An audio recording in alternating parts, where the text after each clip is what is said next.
रघुवीर पुनिया जी, कल जो घोषणाएं हुई एमएसएमई के लिए और आज घोषणाएं हुई मजदूरों के लिए, स्ट्रीट वेंडर्स के लिए, किसानों के लिए, और तीसरा जो मामला है लोकल पर वोकल का, इन सबको एक जगह जोड़ दिया जाए और इस तरह से अगर ये तस्वीर जो बनाने की कोशिश की गई है उसको समझने की कोशिश की जाए कि लघु उद्योग, स्थानीय उद्योग, छोटे काम धंधे, उनके ज़रिए काम हो, उनको बढ़ावा मिले, मज़दूरों की पूरे देश में एक जैसी मजदूरी हो तो आदमी पलायन करके दूसरी जगह नहीं जाए, बड़े शहरों की तरफ नहीं भागे, अपने राज्य में ही रहे, वहीं काम करे, वहीं पैदा करे और फिर वहीं पर उसकी खपत हो, लोकल पर वोकल।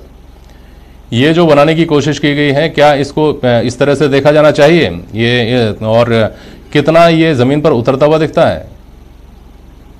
रघुवीर पुनिया जी। जेपी जी, सबसे पहले तो आपने सतीश सरीन जी से एक प्रश्न पूछा था कि ये जो घोषणाएं हुई हैं इनको उन मजदूरों तक और जो वास्तव में जो इनके नीडी लोग हैं उन तक कैसे पहुंचेंगी।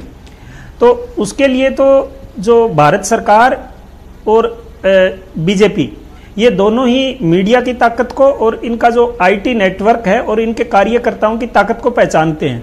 प्रधानमंत्री जी ने जिस तरह से ताली थाली बजाने की और दिया जलाने की घोषणा, दिया जलाने की रिक्वेस्ट की थी, तो जनता के हर आम तबके तक वो पहुंच गई थी। दूसरी बात, वो ईटीवी की ताकत को भी मोदी जी अच्छी तरह से जानते हैं। जब मोदी जी प्रधानमंत्री नहीं बने थे उससे जस्ट पहले हिंदी के बहुत कम जर्नलिस्ट हैं जिनको प्रधानमंत्री जी ने इंटरव्यू दिया था, जिनमें से एक ईटीवी के जर्नलिस्ट जेपी शर्मा जी भी हैं जिनको उन्होंने इंटरव्यू दिया था। रही बात, मैं मोदी जी के प्रधानमंत्री काल को 3 पार्ट में बांटकर देख रहा हूं जेपी जी। पहला पार्ट, आज लगभग 6 साल होने वाले हैं, करीब 23 मई को 6 साल हो जाएंगे मोदी जी के कार्यकाल को। तो पहला एक मोहब्बतें मूवी आई थी। मोहब्बतें मूवी में अमिताभ बच्चन एक स्कूल के प्रिंसिपल होते हैं। मोदी जी का एक वो रूप हमको देखने को मिला था, परसों तक वही रूप देखने को मिला।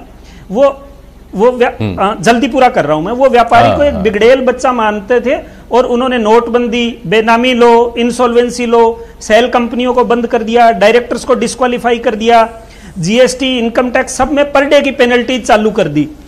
साथ में उन्होंने 3 उनकी फ्लैगशिप योजनाएं थी जो एमएसएमई को बढ़ावा देने के लिए और इंडस्ट्रीज को बढ़ावा देने के लिए और रोजगार के लिए, एक मेक इन इंडिया, एक मुद्रा लोन और एक स्किल इंडिया। तीनों का क्या रिजल्ट रहा जो हमें पता नहीं चला। लेकिन जो परसों से जो मोदी जी ने यू टर्न लिया है, तो उन्होंने ऐसा लग रहा है जो उन्होंने सारे घावों पर मरहम लगाने की कोशिश की है और हर तरह के व्यापारी को एड्रेस किया है। उन्होंने ये कहा है कि जो नए लोग लोन लेना चाहेंगे उनको हम बिना कोलेट्रल के और बिना सरकार उनकी गारंटी देगी नए लोन देगी। जो व्यापारी अभी स्ट्रेस में नहीं आए हैं, जो आ सकते हैं, उनको भी एमएसएमई की डेफिनेशन एक्सपांड की है, उनको नए लोन दिए जाएंगे। जिनके खाते खराब हो चुके उनको भी मदद की जाएगी।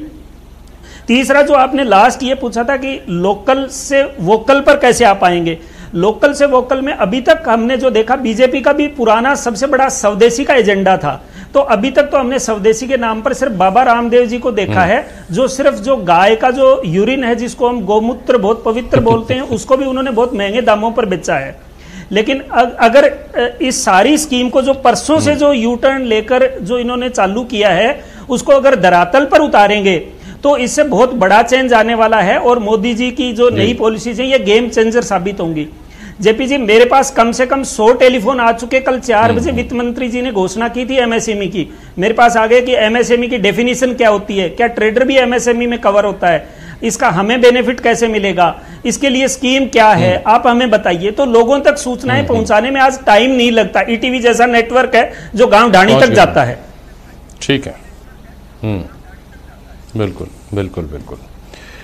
चलिए ठीक है सर, समय हो गया है। मैं वापस कुछ सवालों के साथ आना चाहता था अपने मेहमानों के साथ, लेकिन आज समय की बाध्यता है। मुझे अभी आप सब लोगों का शुक्रिया कहना पड़ेगा। फिर से मैं इसको कोशिश